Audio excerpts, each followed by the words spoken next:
Game week 6 looks set to be a big one, and I've already made my moves and activated a chip. Help me get this video to 1,000 likes and subscribe to the channel. Let's get into it. Starting off with how my game week 5 went then, I rolled a transfer. I ended up on 48 points, a game week rank of 3.4 million, which is my best game week rank of the season so far.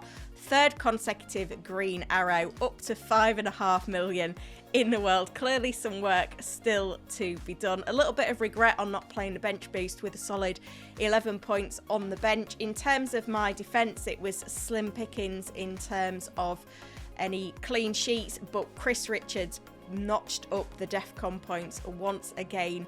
Juve and Esteve on my bench with more points than Konza and Van de Ven now, which is a bit frustrating. We've got Juve who's managing to get attacking returns quite consistently, 3 assists in the first 5 game weeks. He does look like he's a decent pick even if West Ham aren't keeping clean sheets. Midfield performed very strongly other than Wirtz, who decided not to show up. He was on the bench and then came on late and got a yellow card. Bruno Fernandes there with a 10-pointer. Reinders with a 9-pointer. DEFCON for him once again as well. Mo Salah got an assist. I captained him. So it was a return. Not as good as it could have been, but a return is a return. And it feels like I got a return from Semenyo, who got a clean sheet point and DEFCON. My forward line now, I think we're 5 game weeks into the season now. I still haven't had an attacking return from one of my forwards. It's been very, very painful. 2 pointers once again from Chris Wood and Ollie Watkins. Now, before we get into my plans for my team then, it's worth noting that it's a very busy midweek with 13 Premier League teams in action in competitions. We've got the return of the Europa League with Nottingham Forest travelling to Real Betis on Wednesday night, Aston Villa hosting Bologna on Thursday night. We've also got more League Cup third round games, including all those sides that were in the Champions League last midweek. So tomorrow we've got Chelsea away at Lincoln City, we've got Wolves against Everton, Fulham hosting Cambridge United, Brighton away at Barnsley, Burnley hosting Cardiff, Liverpool hosting Southampton, and then on Wednesday evening, City travelling to Huddersfield, Newcastle hosting Bradford, Spurs hosting Doncaster, and Arsenal away at Port Vale. So we have to be realistic here that lots could happen midweek that could impact our FPL teams. So my general advice is, if you can hold on to your transfers until Friday, do so, because you will have all the information. However, I haven't followed suit.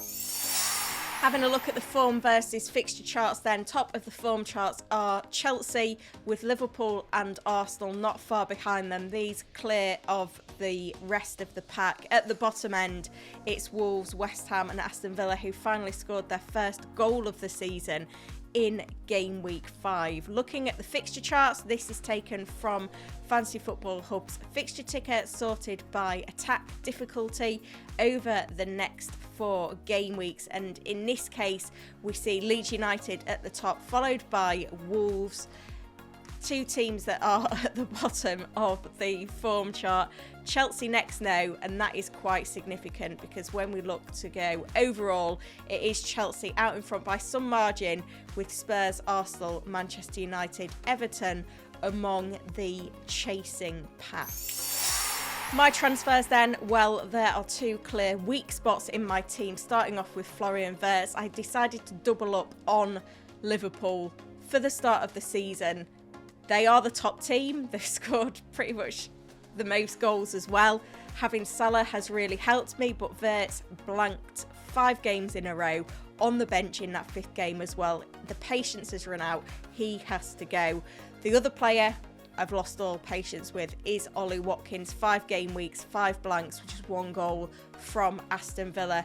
So with only 0.3 million in the bank, in terms of flexibility, I have moved early on the transfers because Erling Haaland was going up in price last night. The fixture swing is now here for Manchester City, who have got Burnley, Brentford, Everton in the next 3 game weeks. And you look at Haaland, 6 goals in 5 games. It's been another strong start to the season. I expect that he won't be involved away at Huddersfield on Wednesday night. Burnley at home what an entry point for that fixture. Very happy to have him in now and be doubled up on the City attack with Reinders.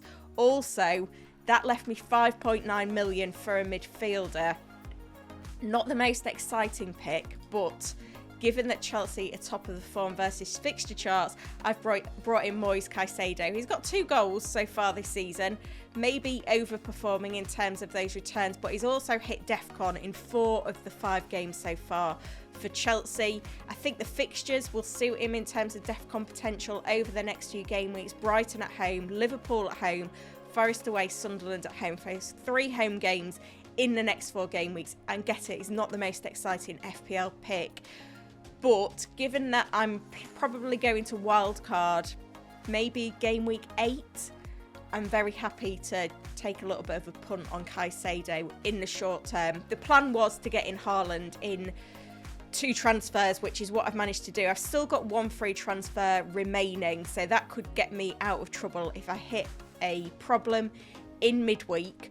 Also though, with that wild card in the back pocket, if things go terribly wrong this midweek, I could still choose to wildcard going into game week 6 if I needed to. Team selection then for game week 6, and it feels really strong. I've got Sells at home between the sticks against Sunderland, and a back line of Van der Ven at home to Wolves, Konza at home to Fulham, and Diouf away at Everton. It feels like returns there, with Chris Richards dropping to the bench for Liverpool at home alongside Esteve away at City. I am going to be sticking with the 3-5-2 formation, so it's a 5-man midfield of Semenyo, Salah, Reinders, Caicedo and Fernandes, all with fairly decent fixtures, it looks on the surface. And then high hopes for the front line. Chris Wood against promoted Sunderland, Haaland against promoted Burnley, with Mark Guiu last on the bench while he still seeks his first minutes back in a Chelsea shirt after a very short loan spell at Sunderland. Captaincy then. Well, there is only one man. The overwhelming captain favourite this week is Erling Haaland against Burnley at home. The question is, do you triple captain him? Well, he started the season in fine form, 6 goals from an XG of 6.2. He's top for big chances with 10, top for shots in the box with 20, top for shots on target with 10. So it's looking really promising in terms of his output. Obviously, it depends if he gets minutes midweek in the League Cup. He was substituted early against Manchester United and Arsenal in the last couple of game weeks, but we kind of know that he's likely to start every game. A home game against the promoted team when he's in this sort of form, perhaps with a midweek off going into it, feels like a really good time to activate the chip. So at the moment, it is active, Mo Salah vice captain, but obviously things could change depending on what happens in midweek. Remember, City play on Saturday. They've then got Monaco in the Champions League on Wednesday evening before a Sunday fixture against Brentford the following week. So there's probably enough gaps in the fixtures to make it tempting enough to go with the triple captain. What are your dilemmas going into game week 6? Let me know in the comments. And if you've enjoyed this one, hit that like button, let it get to 1,000 likes. Subscribe to the channel as well, and look out for the experts team landing later in the week. Thank you for watching.